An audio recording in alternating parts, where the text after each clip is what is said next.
Hello, everybody. I hope you're all doing well. Today, I wanted to give you a video on an early outlook to the future 2026 Senate federal elections during the midterms. Now, again, this is very early, but this is important to start looking at because both Democrats and Republicans are already starting to strategize how they're going to handle the majority in Congress in 2 years.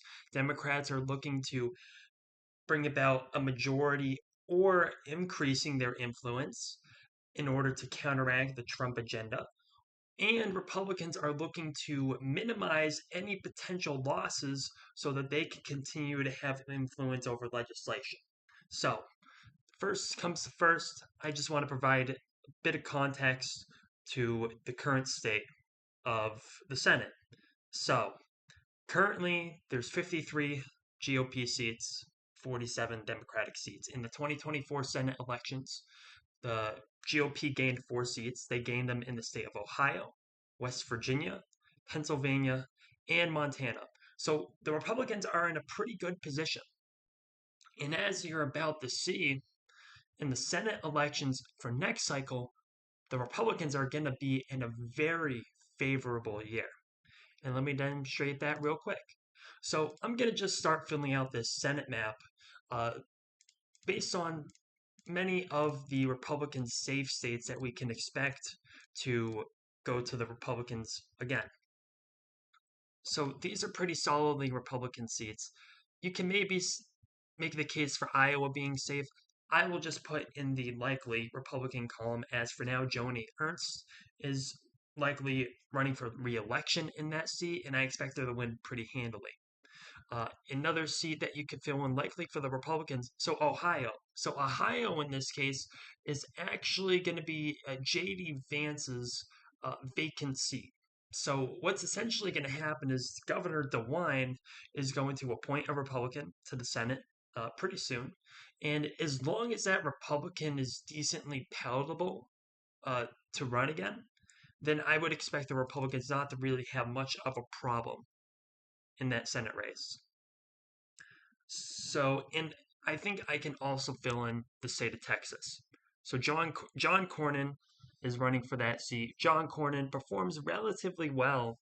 Last time he won by around 10%, and that was in 2020. You could perhaps expect a bit of a narrower race, but judging also by how Ted Cruz performed in the last Senate election, Cruz is definitely more unpopular than Cornyn, and he won by around 9 points. So I will put this in the likely Republican column as of now. Now let me fill in some of the safe Democrat seats. So Oregon, Colorado, I'll put in a safe Democratic uh, column. Last time it was more likely back in 2020 when the Senate map was up. But the thing that's different is that this is a more democratic, advantageous environment.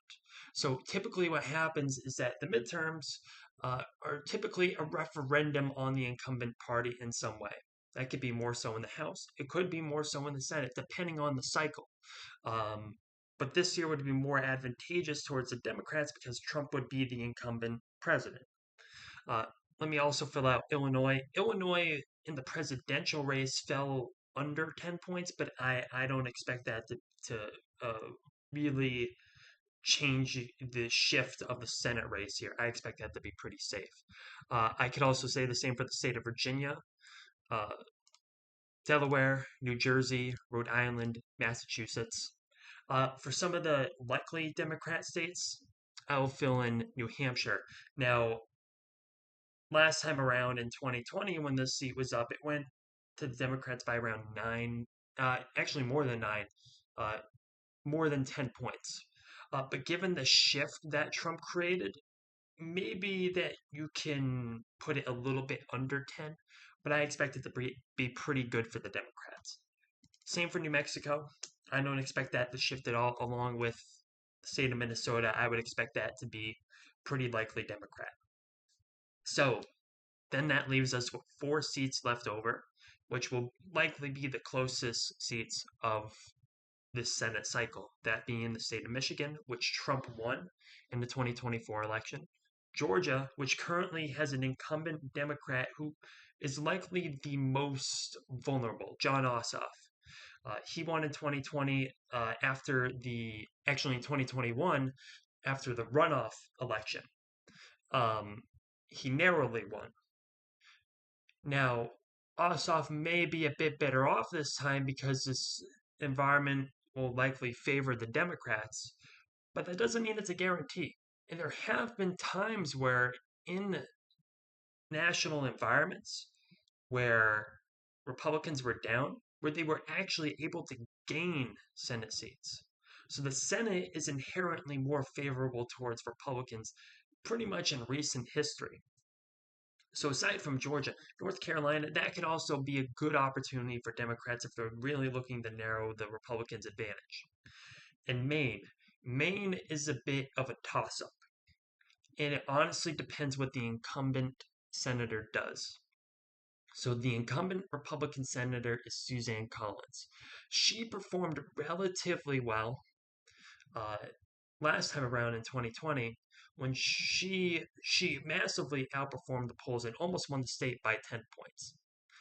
And if she is on the ballot, that would be better news for the Republican majority. If she decides not to run, I think Democrats would be in the advantage. So that depends. But even before I try to fill in those states, let's look at the point we're at now. And let me also fill in Texas along with that. So, as you can see, there was no path for the Democrats to gain a majority. This Senate cycle is honestly probably the best the Republicans could have asked for in a midterm election that will likely be against them. And the Democrats really don't have much of a path to the majority unless Trump is historically unpopular and they're somehow able to get a sweep across the nation. But let's assume it's going to line up more with norms. Democrats really don't have a path. What Democrats are going to look to do is to try to narrow the Republicans' advantage because they are looking to narrow or make it harder for Republicans to pass their bills. Let me also just make a quick tweak here. So there are two independent senators, Bernie Sanders in Vermont, and you also have one in Maine. They're independents, but they do caucus with the Democrats, so you can count them towards that Democrats count. So for simplicity purposes, I'll just fill them in as blue. So right now you have Republicans with 51 with the majority still, and Democrats with 45. So then you ask, so how can each party gain or lose? So let's take it back here.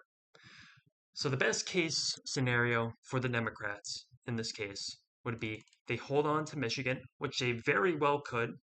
They have an incumbent Democrat senator that won by around 2 points in the 2020 election.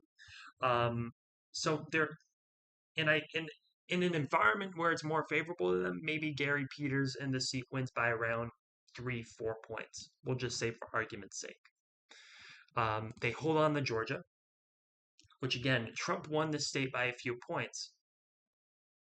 But you've also seen the Senate elections go pretty well for Democrats here, too. Raphael Warnock in 2022, Jon Ossoff and Warnock in 2020 and 2021, with both the regular and runoff elections. And that could very well be the case where there isn't a runoff. If it's narrow enough, there could be another runoff, as according to Georgia state law. So that'll be something interesting to look at, but I would expect that Jon Ossoff probably could get over the 50% hump that he would need to prevent a runoff election. Another best case scenario for Democrats is if they flip the state of North Carolina. North Carolina has always been relatively close, but Democrats just have not been able to flip it no matter what they do. The Republicans have a pretty good stronghold despite the state continuously voting close. But this Senate cycle around, I could expect that to change in a year that's not very advantageous for the Republicans. So we could say, for argument's sake, in a Democratic best case scenario, that state flips. Also, best case scenario for Democrats in Maine would be if Suzanne Collins chooses to retire, which would not be very surprising. She's more of a moderate figure in a party that's shifting more to the right, and she's also older. She's in her 70s. You do have senators that are in their 80s and even up till 90 years old.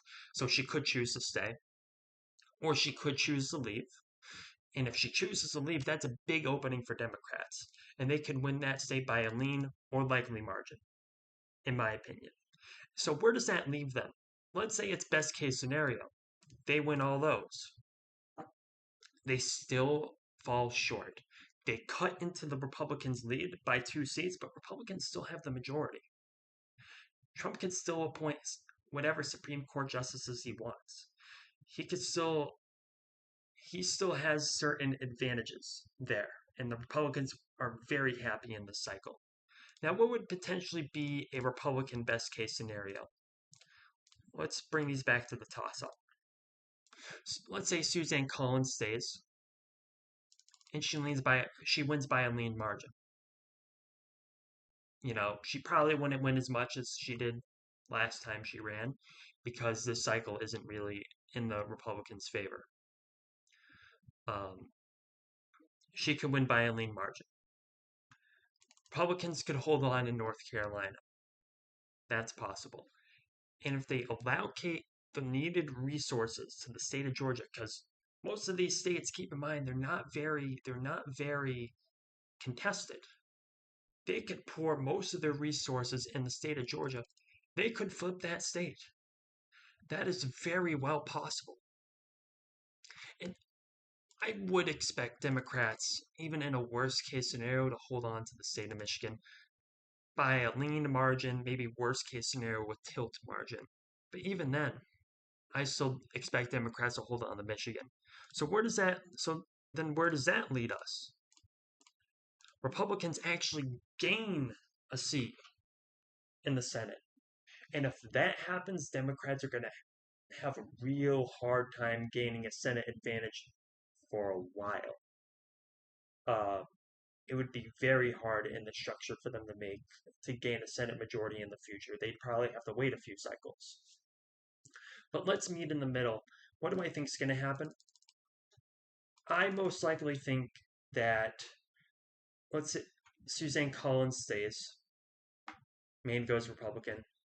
I think Georgia stays Democrat, Michigan stays Democrat, and North Carolina flips. So in this scenario,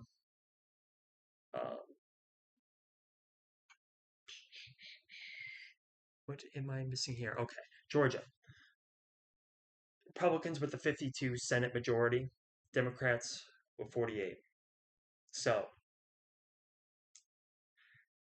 yes, Democrats in this case would cut the Republican lead, but Republicans would still have a clear majority. So what does this show? This shows that Republicans have room to fall. They have a cushion. And they probably don't have to be overwhelmingly worried about their Senate majority. They're probably going to dedicate more time to preserving as much House seats as they can, because the House would be more vulnerable for Republicans to falter and Democrats to make massive sweeps there. But the Senate, not so much. But here's the analysis that I have. Let me know what you think. Again, this is a very early prediction. A lot can change in 2 years in one direction or another. Let me know what you think, whether you agree or disagree. Thank you for taking the time. I hope you have a great day. Please comment, like, and subscribe.